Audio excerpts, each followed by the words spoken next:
Ele é dono de uma risada fácil. Ele transforma sentimentos em canção, domingo de manhã. Ele é pequenininho, mas tem uma história de vida gigantesca. Ele foi pai aos 15? Ele foi pai aos 25. Ele foi pai aos 30? Ele é nosso convidado de hoje, Léo! Marcos!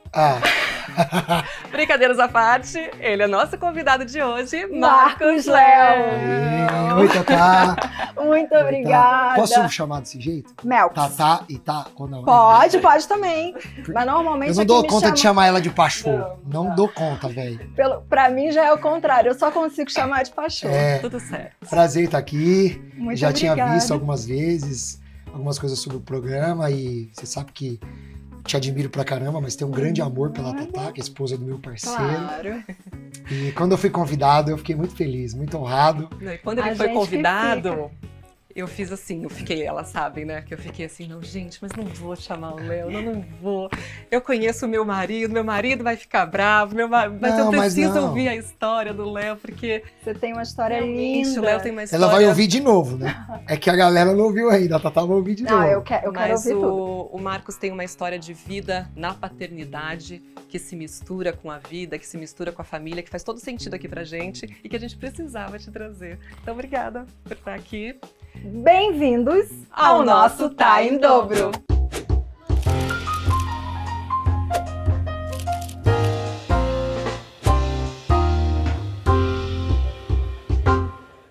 A primeira pergunta, que não podia ser diferente, que foi a sua primeira paternidade aos 15 anos. E depois, como a gente apresentou aqui, veio a Lili com seus 25 anos, você com 25 anos, e depois o Léo, você com 30.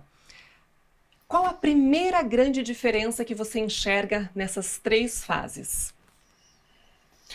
O que eu posso te responder com toda clareza e certeza é que, independente da educação que eu dei para os três, eu e a Lu demos para os três, eles nascem cada um com o seu jeito, cada um com o seu estilo, cada um com a sua personalidade. Isso não é moldável. Então eles são muito diferentes, não cabe a gente tentar transformar nada.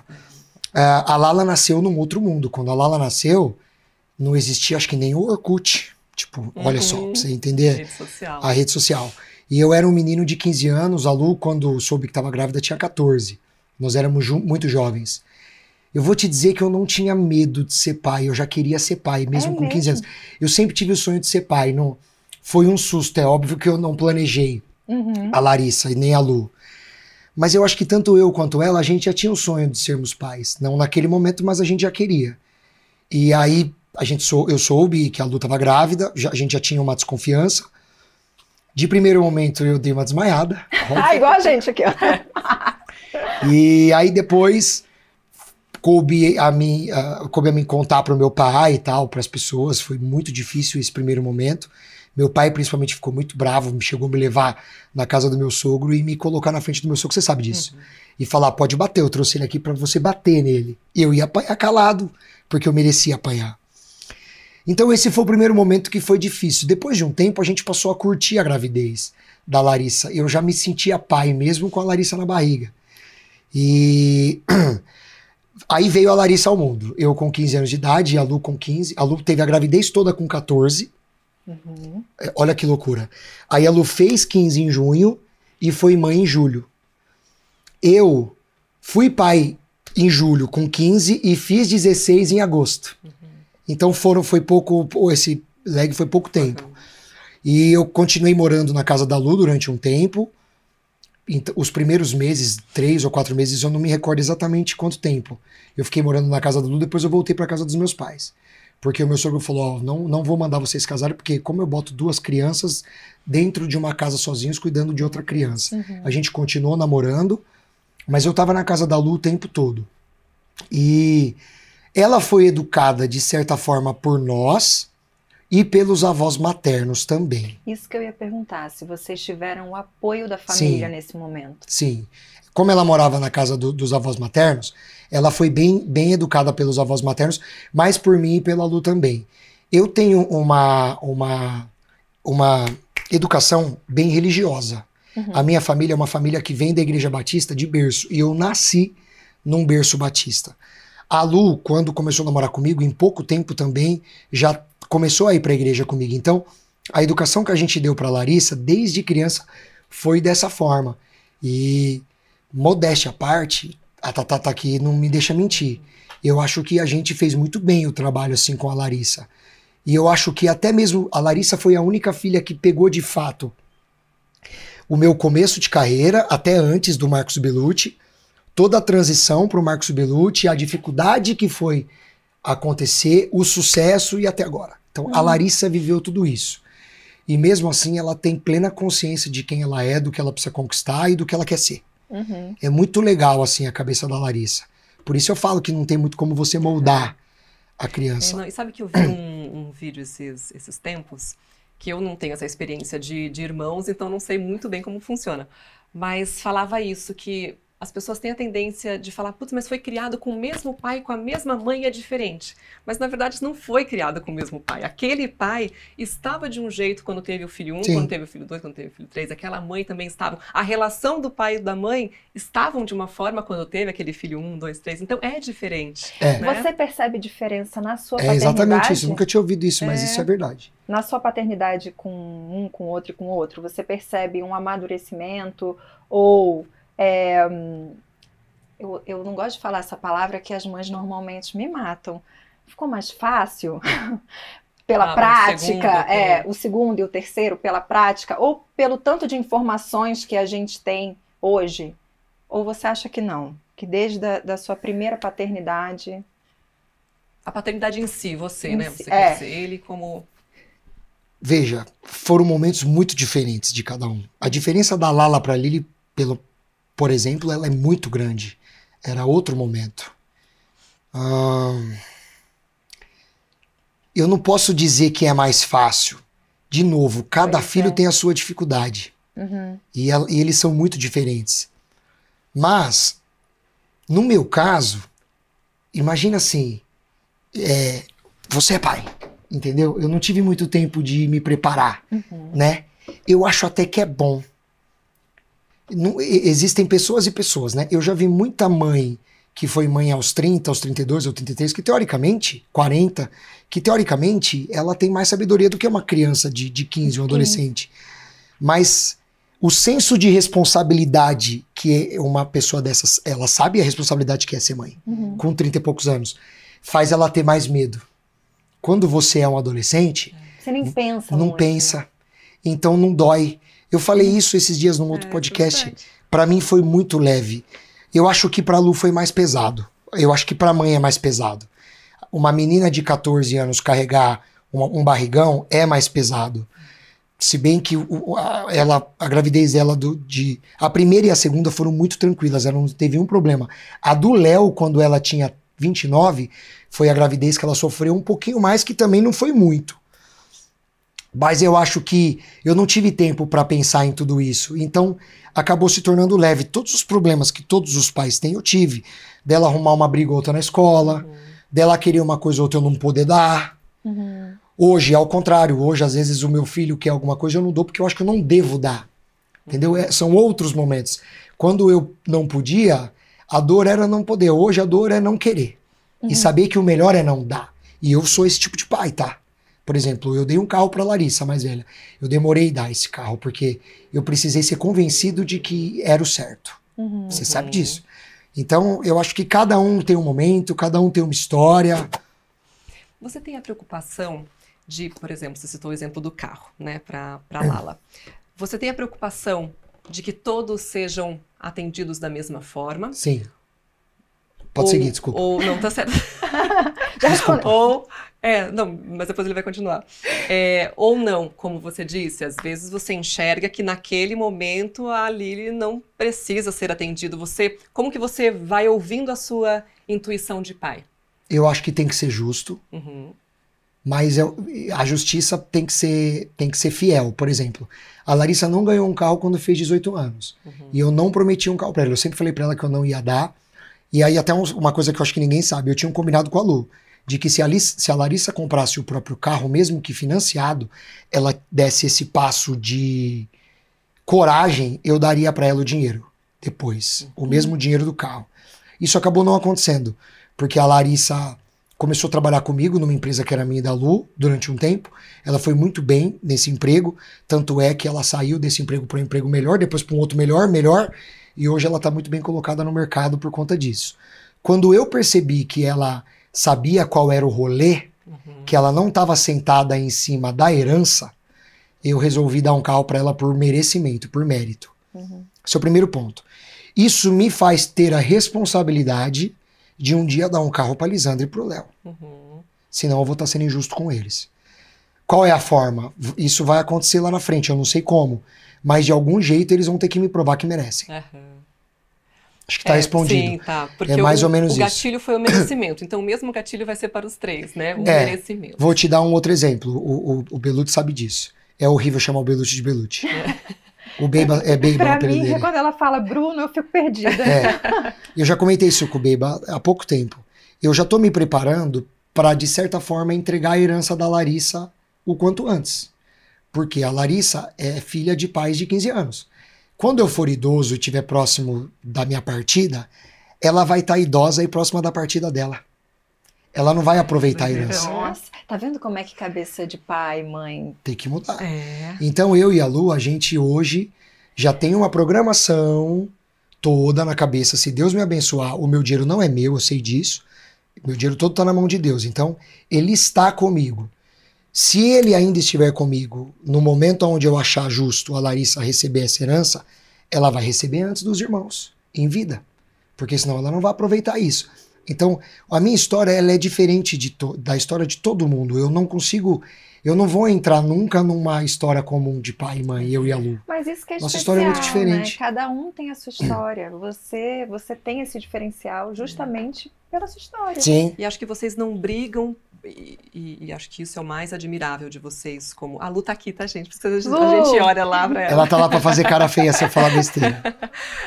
Acho que o mais admirável de vocês é isso. Vocês seguem muito confiantes no que brota no coração, na iluminação de Deus, na intuição, seja, né, o que cada um chama. Muito seguros e independente do que a grande massa faz, a grande maioria faz, vocês têm ali o método de vocês, acho que é isso que dá certo. A gente recebeu muita gente assim, né? Muitos pais e mães seguros, confiantes. Isso é muito legal, isso é muito inspirador mesmo. Você confia muito na sua sabedoria administrativa com relação à educação financeira. A educação financeira não só das crianças, como... Mais ou menos. Mas pode seguir.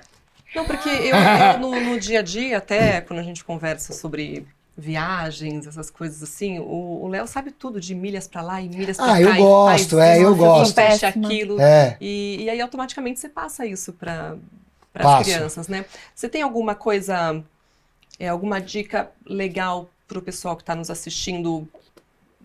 Aquela dica simples, assim, para começar a introduzir essa educação financeira.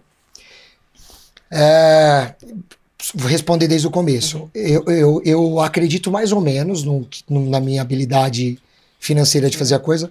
O grande lance é que eu gosto. Eu gosto de testar, eu gosto de arriscar e eu gosto de fazer negócio.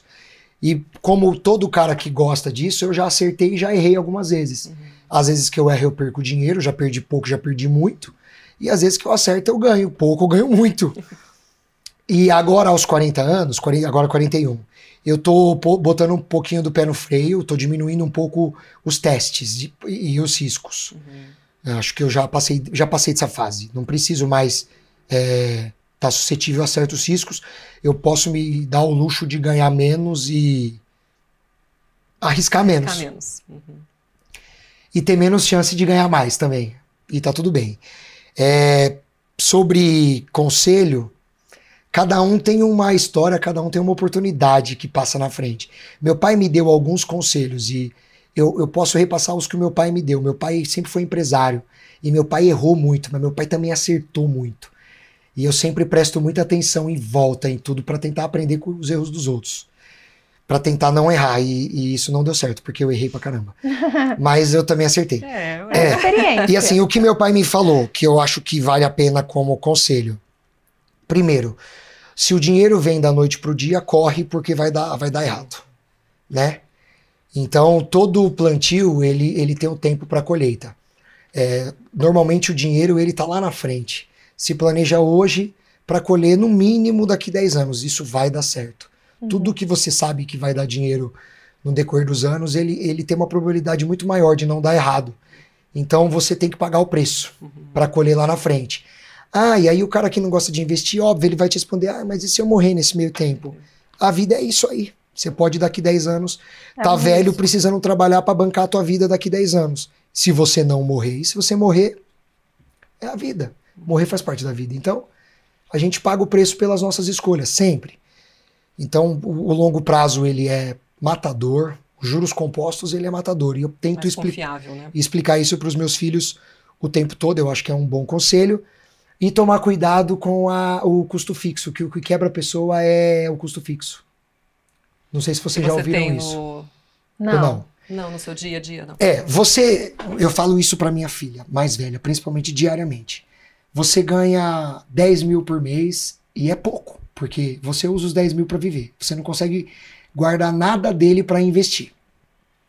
Nossa, mas se eu ganhar 15, eu vou conseguir guardar 5. Não, quando você ganhar 15, o seu custo de vida vai ser 15, aumentar. Vai ser 16. Não, mas se eu ganhar 20, vai dar. Aí você passa a ganhar 20, o seu custo de vida se torna 20. O grande lance é você sempre viver no máximo com 70% do que você ganha. O ideal é você viver com 50%. Isso é o que eu faço com a minha esposa. Há anos, a gente nunca viveu com 100% do que a gente ganha. A gente vive sempre com menos e sempre investe. Sempre. Isso eu faço com ela desde quando eu comecei a ganhar dinheiro. De verdade. Então, por que meu pai me ensinou isso? O cara hoje ganha 50 mil por mês e a vida dele custa 50 mil. Pode, do dia pra noite, acontecer alguma coisa e ele parar de ganhar dinheiro. O que vai quebrar ele é o custo de vida dele. Porque a conta de 50 mil não vai parar no outro mês. A gente teve esse exemplo numa pandemia. É ou não é? Sim. Então, eu acho que esse é o segredo. Saber que o seu custo de vida, se você tiver um problema no meio do caminho, ele vai te quebrar.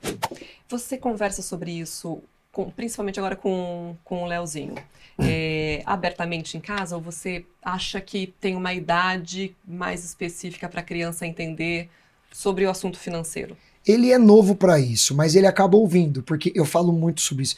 Eu, às vezes, sou um pouco chato, porque é um assunto que eu gosto. Porque quando você gosta do assunto, você fala disso com prazer, e eu também pego informação dos outros. Como eu não sei tudo, eu conversando, às vezes a pessoa fala uma outra coisa e fala, opa, tá certo, o que a pessoa tá falando isso eu nem sabia. Então o Léo acaba pescando porque ele ouve falar sobre isso. O meu pai falava muito sobre isso. Eu gosto disso e falo muito sobre isso porque eu venho de um lar que fala sobre isso. O meu pai sempre falou muito sobre isso. E então, o pouco que eu sei, assim, o que eu sei, eu também ouvia. Ele tem mesada? Ainda não. Eu nunca gostei de mesada. Então, e eu tava errado. Eu acho hoje. É um bom assunto. As opiniões são muito divididas em relação à mesada. Eu sempre achei errado. Sempre. Eu sempre fui voto vencido. Assim, voto vencido não. Eu sempre ditei a regra assim, não vão ter mesada.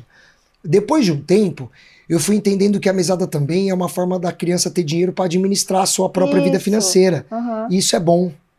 Aos pouquinhos, né? Vai entendendo. Eu ainda não entendi a dinâmica também. O Luiz Miguel não tem, porque realmente eu ainda não sei como. Então, o Luiz Miguel é mais novo que o Léo. Eu acho que o Léo ainda é novo. Pelo que eu entendi, o nosso combinado é de começar o ano que vem da mesada pro Léo, com 11, ou não. Mais ou menos isso, sei lá, 11, 12. A Lisandra tem. Eu comecei a achar bom. Sei lá, eu não sei dizer se é bom ou ruim. Eu não sei também. Talvez seja bom, porque se for bom, não é ruim, porque se for ruim, não é bom, né? A gente recebeu uma convidada Cara, eu não sei aqui dizer se é bom. que estuda muito sobre educação financeira, e ela falou que é uma ótima alternativa da criança ir entendendo e ir começando a administrar. E dar valor às coisas conquistadas. De uma forma leve, Ela vai saber o preço das coisas. Isso. Você vê, a Lisandra, ela às vezes precisa pegar um Uber, alguma coisa, aí ela paga. Então ela evita gastar. Outro exemplo, ela fez aniversário de 15 anos e lá em casa a gente negocia. Você quer uma festa ou você quer isso, isso e isso? Aí eu consegui meio que dar uma trocada. Ela fez uma festa simples, em casa. Foi surpresa, não foi? Foi. E foi simples, foi uma festa em casa, bacana, mas não aquelas festas de 15 anos, toda pomposa. E a gente trocou por uma ida à Disney, que já é uma coisa meio que normal, mas eu dei uma quantia para ela em dólar, eu vou te dar X dólares para você gastar com o que você quiser. Uhum. Essa foi a troca. Ela foi pra Disney e guardou e sobrou dinheiro. Ficou entendeu? pra ela. Ela tomou cuidado Sobre como gastava. Então, gerenciar, eu né? acho que isso Isso é ajuda. muito legal, ajuda. Falar em gerenciar, como que funciona? Eu já sei, tá? Mas é mais para as pessoas. Muitas coisas que eu vou perguntar eu já Não, sei. sim. Como funciona a logística de vocês 5? 3 filhos, você e Lu, na programação da família. Que a gente... Caos. Caos, né? Porque a gente sabe que vocês gostam de fazer tudo muito juntos, assim. Mas Caos, a Lala já tá numa loucura, programação. brigas e... Não, E brincadeira. as idades são muito diferentes, né? Das Como que crianças. vocês encaixam dentro dessa loucura? Alguém sai perdendo sempre. Nunca a ideia bate. Você que se encaixa na dinâmica da família ou a É? família se encaixa na sua dinâmica? E aí, Lu? Fala a verdade. Desculpa eu dar uma olhada pra Lu, porque eu acho que eu me encaixo na deles. Eu tento fazer, cara, é uma droga. Posso falar essa palavra? Pode. Às vezes falar de mim porque parece que eu sou o cara legalzão, mas assim, cara, eu tento fazer tudo por eles. E eu tento fazer a vontade deles. Eu tento mesmo. Se isso for mentira, a Lu me corrige, ou depois alguém vai pensar e falar, meu pai é mentiroso. Mas eu tento fazer a vontade deles. E a Lala é AIS em restaurante, mano. A Lala pesquisa, quando a gente quer ir para um restaurante, eu já falo, Lala, quais são as opções? E aí, um fala, eu quero japonês, eu quero isso, eu quero aquilo. Aí a gente tenta compor. Ontem até que foi de boa, a gente foi jantar ontem. Deu um problema no quarto, nós 5, deu um problema, depois encaixou. E aí a gente foi. Uma família, né? Família é assim. Normal. Mas e cada um tem uma idade, é diferente. O Léo perde também, normalmente, eu acho que o Léozinho perde. As meninas ganham. Ah, mas aí, querido, sempre. E nas viagens também, a gente... Eu acho que nas viagens, a Larissa normalmente é quem toma a dianteira. A nossa programação hoje é tal. Tá dando muito choque entre a Larissa e a Lisandra de um tempo pra cá. A Lili quer esquiar. Que não dava, eu sei. Vocês têm que fazer essa viagem de Ela me esqui falou com isso ela. ontem, mas é só ela. Eu falei que eu vou De caçar 5. ela. Porque Mas ela não quer vai ir com esquiar. todo mundo ou ela iria sozinha com uma amiga? Você não tá ela ligado como é minha família. Não existe isso. É unida, bem unida. É meio absurdo, é bizarro. A gente tem momentos de ter problemas em casa, de perceber que veio pessoas e ficou de olho na gente. A inveja causa coisa. A nossa família é inacreditável. A nossa união, eu tô pra ver. Ai, que bonito. Ali, se um matar o outro, os outros escondem o corpo. De verdade. Não, o que eu tô falando não é hipotético. É verdade, você sabe que é verdade. Eu sei que é. É lindo. Então, assim, a gente faz tudo junto. A Lisandra quer esquiar. Ela falou isso ontem. Juro então, por Deus. Eu falo Então A gente todo tava mundo num vai ter lugar. que esquiar. A gente tava saindo do restaurante e falou assim, pai, eu quero esquiar. Porque ela quer pôr as roupas de esqui, tirar foto, não sei o quê. É Ó, dela. E é a sua também, é que você tem um pouco de receio do frio. eu odeio frio. Ai, eu tenho receio do esporte em si. Eu tenho medo do esporte. Eu sou muito descoordenada. Eu tenho medo também. Eu tenho certeza. Eu também nunca esquiei. Eu nunca vi neve. Eu tenho muita vontade de ver neve. Mas assim, eu tenho medo do esporte, de cair. Eu tenho medo também. Eu sou totalmente Eu tenho descoordenada, medo das me crianças machucar. Mas é isso, e a gente faz tudo junto. Viagens, a gente organiza e vai todo mundo junto. E agora tem os agregados também, os namorados aí acabam indo também. E aí a Lala faz a programação em viagem até que vai de boa. Inclusive, as minhas melhores viagens, elas foram e elas são quando tá eu, a Lu e os 3. De verdade. Sempre que tem, como a minha família é grande, ou quando falta alguém, ou quando tem pessoas a mais, e isso acontece um pouco às vezes, de amigos e tal. Não que é ruim, não que dá errado, mas fica um pouco mais quadrado, porque já é difícil a gente se alinhar. Quando precisa se alinhar e alinhar terceiros, fica bem quadrado. Então, vocês já se entendem, né? Já são organizados, já se conhecem. Sim, então assim, teve umas 2 ou 3 viagens que fez só eu, a Lu e as crianças, foi muito redondo, muito. Aí quando tem mais pessoas em volta, Gente, eu tenho amigos que viajam comigo, eu não tô falando que vocês atrapalham, mas assim, não é igual. Tá vendo? Gente... Não vai marcar mais viagem. Não, difícil eu viajar com a Tatá e com o Baby. A gente viaja muito pouco. Eles passam junto. muito tempo juntos. Aí chega nas férias. Viagem de trabalho, sim. Quando a gente viaja pra fazer show, aí a gente tem um tempo livre e é bem gostoso. A gente viaja junto. Mas normalmente são os casais, sem os filhos. E aí quando ou com outras pessoas, já é muita gente. Aí acaba ficando... Alguém perde.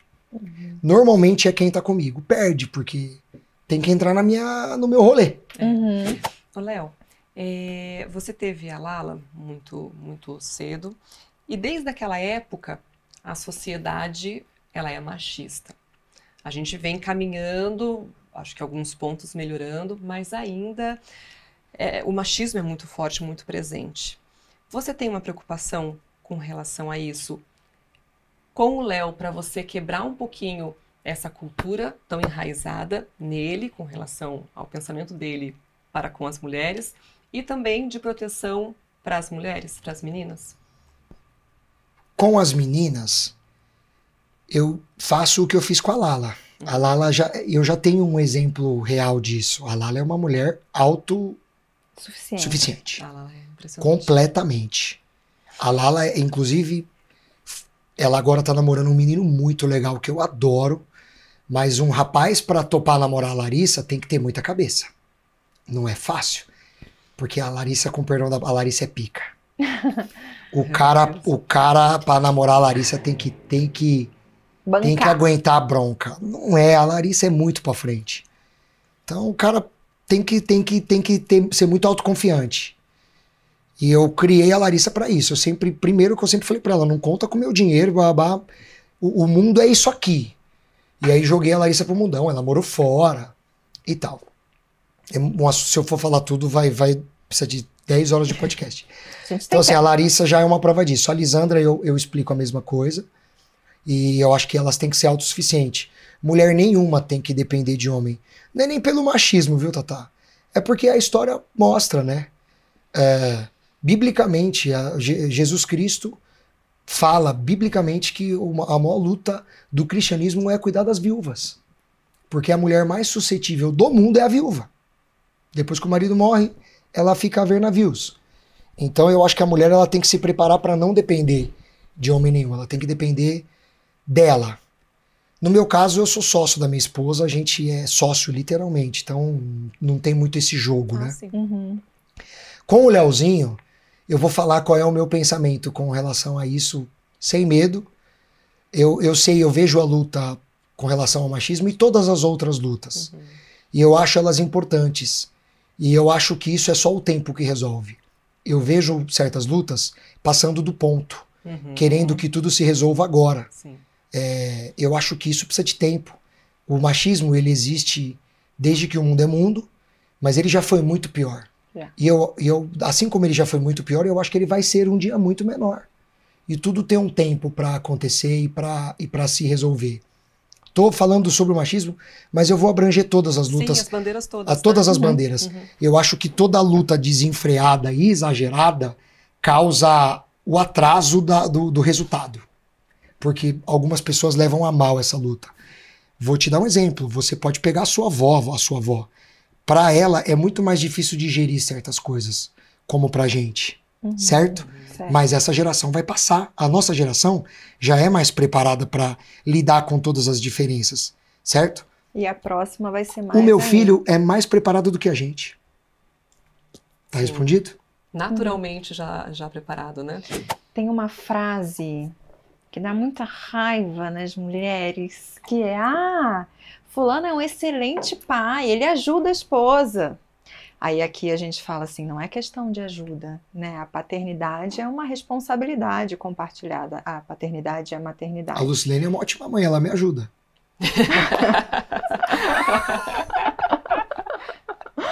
Meio que isso, precisava falar isso. Como que vocês se equilibram nesse sentido? Mesma coisa que eu te falei sobre você é pai. Algumas coisas são naturais, tá? Aquele rolê todo de acordar de madrugada, trocar fralda, ela nunca gostou de fazer. E eu gosto de fazer isso. Então, acordar de madrugada e trocar fralda e cuidar da criança de madrugada é algo que sempre foi comigo. Na Larissa, menos porque teve época que eu não morava com a Lu, então ela era obrigada a fazer isso. Mas é menos sacrificante pra mim acordar de madrugada e resolver esse tipo de questão. Todo o restante do dia a dia, 90% é a Lu, porque eu fico menos em casa do que a Lu. Então isso é natural, não é questão de eu querer ajudar mais ou menos. Tem coisas que... E assim, vai parecer machismo, mas tem coisas que a mulher é melhor, que a mulher tem mais clareza, mais sensibilidade pra fazer do que o homem. Inteligente é o camarada que fica na moral e deixa quem é melhor fazer o que sabe fazer. E tá tudo bem. E se propor a fazer o que é melhor e o que tem mais facilidade. Eu acho que é isso. Isso foi com o Léo Freiman, será? Ele falou da listinha, né? Ele falou assim, você vai no mercado, por exemplo. O que você, pai, homem, gosta de fazer no mercado? Eu gosto de ir lá no mercado, pegar os produtos e pôr no carrinho. A mulher gosta de ir em casa guardar. Então, assim, cada um faz a sua parte. Não tem o porquê ter esse sofrimento de tipo, não, eu tenho. Só deixa pesado. Exatamente, só deixa pesado. Tem que ser natural. Então, não tem mais facilidade para quê? Né? E se a pessoa está disposta a fazer dessa forma. E tem essa comunicação para isso, né? Vocês têm uma comunicação bem aberta e esclarecida. E aí, às vezes, não dá certo. Não dá certo é a única coisa que eu tenho certeza que vai acontecer em alguns momentos, de a cabeça dela não bater com a minha, ou eu não repreender, ou não brigar por algo e a Lu, isso aconteceu, mano, imagina, milhares de vezes. Pô, você não me ajuda nisso, naquilo. Ela é melhor do que... Aí ela acaba se tornando o carrasco. Porque na hora da educação, da bronca, de falar isso tá errado, não sei o quê, ela é mais ativa do que eu. E eu em outras coisas. É a dança, né? A dança do casal. É a dança. Até hoje eu peco nisso, eu acho que é Pronto, aí tô te falando um ponto onde eu peco. Eu sou um cara que brigo pouco, assim, eu brigo pouco por certas coisas que às vezes eu deveria brigar como pai. Algumas eu nem vejo. Eu trabalho tanto, eu tenho tanta preocupação na cabeça. Não é que a minha preocupação de trabalho tem mais valor do que a minha preocupação com os meus filhos, mas queria eu conseguir controlar isso, eu não controlo. Eu simplesmente não vejo algumas coisas, eu não vejo. Eu tô com as coisas do trabalho na cabeça, coisas importantes, coisas que me demandam preocupação, e aí algumas coisas com os meus filhos simplesmente passam por mim que eu não vejo. Ela vê. E aí ela vem reclamar comigo, mas eu nem vi. Deveria ter visto? Deveria. Mas eu não vi. Já foi. Next. Tô falando a verdade, né? Vou te fazer uma pergunta, ver se você entende. O que você herdou dos seus filhos? O tempo todo eu tô herdando deles. Quando meus filhos nasceram, eu aprendi que eu preciso me preparar para morrer. Eu acho que principalmente o que eu herdei foi isso. Quando você não tem filho, você não se preocupa. E se eu morrer? Certo? Então isso eu já herdei dos meus filhos. Eu hoje penso, e se eu morrer? Certo? Então, quem é pai tem que saber se preparar para morrer. Eu acho que é uma grande questão. E eu aprendo com eles o tempo todo. Eu tomo bronca da Larissa o tempo todo. E da Lisandra, principalmente. Né? Normalmente elas estão certas. Qual foi a principal mudança que você percebeu em você, Léo? Agora eu tô conseguindo chamar de Léo. Depois que você foi pai. Como ser humano. Como ser humano. Você, Léo mesmo. Eu não sei se é só a paternidade. Eu mudei muito. Eu mudo o tempo todo. Eu sou meio camaleão, tá? Eu mudo o tempo todo, porque eu erro muito. Então, a paternidade, eu acho que foi o que mais me mudou. Todas elas, tá? Mas assim, eu não sei se eu vou conseguir elencar pra você exatamente o que com relação à paternidade, porque assim, eu tô com a Lu há 28 anos, né? 28? 27. Eu tô com a Lu há 27 anos. E o que faz eu estar com a Lu há 27 anos foi ela suportar minhas mudanças. Porque boa parte delas foram para pior, outras para melhor. Eu já tive maus e bons momentos. como pessoa, como ser humano. E os meus filhos também tiveram que aguentar isso. Então, eu não sei se te dizer se é só paternidade, mas a vida, ela me joga pra lá e me joga pra cá e me faz mudar o tempo todo. E a paternidade também fez isso. Eu acho que pra melhor. Eu tenho uma teoria comigo. E boa parte dos meus amigos me fizeram acreditar na minha teoria. Muita gente tem medo de ser pai e de ser mãe por conta do aspecto financeiro. Ser filho demanda dinheiro. Ter filho não é barato. Né? Então muita gente fala assim, eu só vou ser pai quando eu estiver em tal posição financeira. E todas as vezes que eu vi um amigo meu ser pai, ou eu mesmo, quando eu fui pai, e o filho veio, junto com o meu filho veio muita prosperidade. Obrigado. Veio muita prosperidade. Então eu sempre acreditei nisso e isso me mudou muito o tempo todo. Junto com os meus 3 filhos foi cirúrgico, tá? Quando a Larissa veio eu dei um passo, quando a Lisandra veio eu dei outro, e quando o Léo veio eu dei outro passo. E a maioria dos meus amigos também, quando se tornaram pais, também deram um passo financeiro na vida. Então isso também me modificou muito. Então é dessa forma que eu vejo. Eu não tenho medo de ser pai. Inclusive, eu já conquistei muita coisa na minha vida e eu tenho até medo de falar às vezes. Quando me perguntam qual é seu maior sonho, eu me sinto até um pouco mal de não responder algo físico ou financeiro, porque não é mais. O meu maior sonho hoje, eu já tenho respondido isso há algum tempo, é ser avô. Porque de aspecto financeiro ou de conquista, eu não tenho mais. Não é porque eu tô multimilionário, nem nada. Porque você é voltado pra porque família assim, financeiramente, você chega num ponto da tua vida que o bilionário, o milionário e o rico, ou o cara que o dinheiro já não compra mais certas coisas. Quando você entende que não é o dinheiro, você se sente feliz com o que você tem. E eu acho que eu já cheguei nesse ponto de hoje não é mais dinheiro que vai me fazer conquistar algo a mais. E eu não gosto também de carrão, não sou ligado nisso. Então, para mim também se tornou fácil isso. Então eu tenho vontade de ser vô.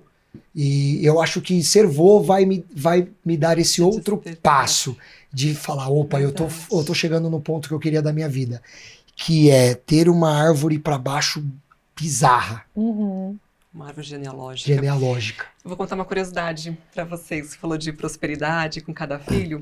A gente tem até uma brincadeira interna que quando eles lançam uma música que a gente gosta muito, tipo, não sei não, alguma criança vai chegar, sabe, tipo, de repente lançaram uma música, tipo, minha menstruação atrasou, não sei não, viu, música boa com atraso. É o filho trazendo. Falando nisso de música, eu vi no seu post de Dia dos Pais, que você falou que a maior alegria da sua vida são os seus 3 filhos, eu achei tão lindo isso. Você já compôs alguma música pensando neles? Eu compus pra Lala, uma de 15 anos, e pra Lily. Uma de 15 anos, pro Léo ainda não. Que eu não sei quando ou se vai acontecer, né? Mas eu compus uma pra Lala e uma pra Lily. Já. Não assim no sentido de pai como um todo. Sim. Pegando... Eu não quis fazer uma música abrangente para que todo pai pudesse usar. Eu fiz uma música de presente pra ela. Tá falando sobre ela. A música da Lala fala sobre a Lala. A música da Lily fala sobre a Lily. Ninguém mais pode usar. E eu queria que fosse isso. Entendeu? Mas assim, a minha maior alegria é isso. Eu nunca conversei sobre isso com outros pais. Para outros pais, não é? Vocês conversaram mais aqui. Agora eu tô fazendo uma pergunta, porque eu não consigo imaginar para um pai ter uma alegria maior do que os filhos. Mano, não consigo.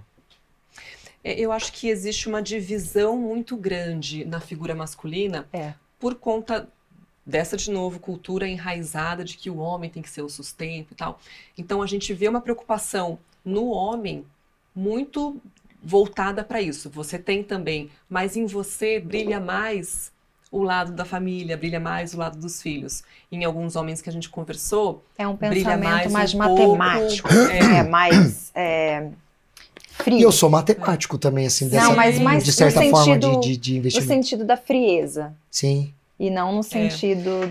Sabe que ele tava falando, né, de ser avô. O Léo tem uma madrasta e o Léo tem um padrasto Ai, me fala sobre essa relação. E eles andam meio bizarro muito também. juntos. É uma coisa também bem atípica. Conta aí, Léo. Conte. Minha mãe e meu pai são separados, e aí meu pai tem uma esposa, minha mãe tem um marido, e é meio absurdo mesmo, né? Porque assim, o marido da minha mãe é amigo do meu pai. Amigo a ponto de, tipo assim, meu pai tava doente há um tempo atrás, teve alguns problemas meio pesados, e quando às vezes ele precisava de uma ajuda, ele falou assim, chama o Sérgio, que é o marido da minha mãe, que é amigo do meu pai. E assim, e a Graça, que é a esposa do meu pai, também é amiga da minha mãe, a gente é todo mundo muito unido. Quando tem um churrasco na minha casa, a minha família, a gente tava falando sobre a união da minha família, que é eu, a Lu e meus filhos. Mas a minha família, a família da Lu, tem um negócio meio bizarro. As duas famílias são uma. Talvez porque a gente começou a namorar muito novo também, mas mesmo namorando muito novo, tem família que não bate, né? Sim. É mais fácil não bater do que bater, eu acho. Mas eu e a Lu não. A família da Lu e a minha família são uma família só. Aí quando vai fazer alguma coisa na minha casa, que vai meus irmãos, minhas cunhadas, sobrinhos, a sobrinharada toda, tá meu pai, minha mãe, o marido e a esposa, e às vezes dá um probleminha, já teve briga, sim. já teve problema, isso é normal, né? Mas de certa forma, o grande lance da coisa tem uma harmonia. Tem uma harmonia muito boa. Muito boa. Ai, que legal. É meio bizarro isso. Histórias. Quantos anos você tinha quando a Consta e o Serjão se casaram, se juntaram? Você não tava com o Beiba ainda, né? Acho que não. Não. Eu não me lembro. Não, quando eu entrei pra Marcos e Belucci, já tava. O Sérgio já tava. Já tava. Eles se casaram em 2005. 2005. Nós casamos em 2006. Então, com 19 anos. Certo? 19 anos que eles estão juntos. Então, Caramba, ele não bastante participou tempo. da sua criação, né? Na Não. época de... Não. Eu já era adulto. Já né? tinha mais de 20 anos, tinha 21, tinha 22. Tinha 22 anos. Já tava prestes a ser E pai da logo Lili. de cara vocês se deram bem? Não, Não. não. Quando minha mãe começou a namorar o Sérgio, a minha mãe tava muito ferida com a separação. Então ela queria também se autoafirmar e se acertar, né? E aí minha mãe casou muito rápido. Minha mãe namorou o Sérgio, eu acho que, se eu não me engano, minha mãe casou em menos de um ano. Em 6 meses, ela casou com o Sérgio. Eu fui muito contra. Eu tava muito puto.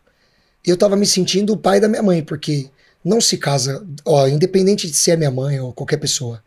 Isso é bíblico, você tem que comer 1 quilo de sal com a pessoa antes. Você sabe quanto tempo demora pra você usar 1 quilo de sal? Você tem noção ou não?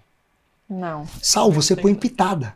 Sim. Pouquíssimo. Então, 1 quilo de sal é muita coisa. Leva tempo. Leva tempo. Eu tô com a Lu há 27 anos. A Lu me conhece, mas eu mudo o tempo todo. Então ela me conhece mesmo. Ela me conhece hoje. Mas eu ainda vou mudar, isso é um fato. E ela também. Graças a Deus, as mudanças dela fazem com que eu goste ainda mais dela, com que eu a ame ainda mais. Eu espero que isso continue a vida toda, pra gente continuar junto a vida toda. Mas a minha mãe, com 6 meses de namoro, quis casar. É óbvio que eu fui contra. Eu falei isso pra ela.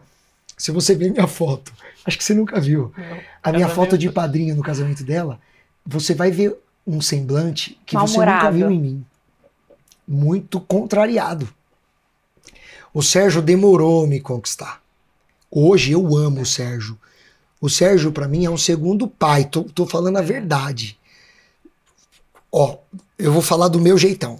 Se o Sérgio morrer, um dia que o Sérgio morrer, eu vou sofrer igual tá perdendo um pai. Porque o Sérgio é maravilhoso. Maravilhoso. O Sérgio é maravilhoso, você sabe. Mas hoje já rolou 1 quilo de sal. Entendeu? Mas quando minha mãe casou com ele, não, ela é um ponto fora da curva. O mesmo ponto fora da curva que minha mãe é com o Sérgio é o ponto fora da curva que eu sou com a Lu. De uma menina engravidar com 15 anos e o casal dar certo. É a mesma coisa, é muito difícil. É verdade, quase impossível. São histórias parecidas, né? E a minha mãe ter casado com o Sérgio depois de 6 meses de casamento e ter dado certo também. E Regra, uma né? curiosidade, você demorou a aceitá-lo, mas ele te aceitou, ele te recebeu e te acolheu logo de cara, ele tentou ou não? Sim. Então ele respeitou o seu tempo Sim, também. sim. Ah, legal. Ele queria a aprovação. O Sérgio, ele é de boa. Uhum. Ele é de boa para algumas coisas, para outra ele é difícil. Mas assim, de certa forma, ele lutou para que desse certo. Teve a luta dele também. E a gente também aceitou os problemas e os defeitos dele. E foi isso, mas é uma história de famílias normais. Claro. Mas a minha família, de certa forma, ela é uma família que... Eu tô ruim para as palavras hoje. Ela atura as coisas. Atura, eu acho que é uma boa palavra. Ela é tolerante. Ela é tolerante até entender quem é quem. E quando não serve também, a gente espirra. A gente é muito unido. A gente já espirrou algumas pessoas da família. E com calma. Com sabedoria. Com consciência. Você sabe como se espirra alguém Não. da família? Não. Deixando a pessoa se ferrar. Não é falando mal, é verdade. É assim que se Deixando espirra. acontecer, né? A pessoa vai ver que... Deixa a pessoa se ferrar. O tempo é o senhor do destino. É, isso é verdade. Isso E é aí verdade. você tem que ser frio e calmo. Então já teve gente que a família toda se juntava e falava, ó, a situação é essa. Deixa, vamos dar corda, não vamos ser vilão. Deixa. Porque hoje, quando o olho brilha, a pessoa que é do mal tá fazendo o teu olho brilhar, você não vai ver o lado ruim dela. Agora, se você tem uma pessoa que você ama, que tá querendo o teu bem do teu lado, o vilão é quem tá falando. Então, deixa. E tem aquela história que a verdade sempre aparece também. Sempre. Sempre. Vamos Vamos encerrar. encerrar. Ó, é o seguinte. Já? Já. Falei pra caramba, Você viu né? que foi bom? Foi muito Tudo que é bom bom. passa rápido. Agora a gente quer que você faça um encerramento no seguinte sentido. Sem romantizar. A gente sabe a importância da Lala, da Lili, do Léo na sua vida. A gente sabe o quanto eles só agregaram. A gente sabe... Nada vai mudar isso. Mas, se lá, aos 15 anos, você pudesse fazer algo diferente, o que você faria? Não dá pra responder, eu não faria. Não faria? Mesmo tirando esse lado romântico? Não faria. Por quê? Porque tudo que eu errei e tudo que aconteceu me trouxe até aqui. Jamais eu faria. Jamais eu mudaria a minha vida. Jamais. Se eu soubesse, na verdade, a Larissa tinha vindo de caso pensado. Se eu tivesse uma informação privilegiada, ó, Do futuro. você e a Lu desse jeito vão engravidar, blá, blá, blá, eu engravidaria a Lu. E a Lu, eu não tenho como, é impossível. Essa resposta eu vou ficar sem te dar. Imagina! Eu não tô romantizando, não tem como, não tem como, mano. É. A Larissa salvou minha vida. Eu não quero que pegue mal pra Lili e pro Léo. Foram outros momentos. A Lili também não foi planejada, né? Mas assim, a Larissa salvou minha vida. Eu talvez eu teria dado muito errado se a Larissa não viesse. Então é impossível eu te falar isso. Talvez eu não estaria com a Lu. Eu acho que eu não estaria com a Lu se a Larissa não viesse. Porque depois da Larissa eu tive problemas bem pesados com a Lu. A Lu escolheu estar comigo. Ela teve muito motivo pra não estar. Eu já falei isso pra ela algumas vezes. No lugar dela eu jamais estaria comigo. Então, a Larissa é responsável também, eu acho, pela luta comigo até hoje. Então esquece, jamais eu faria diferente. As coisas acontecem como tem que acontecer. Maravilhoso.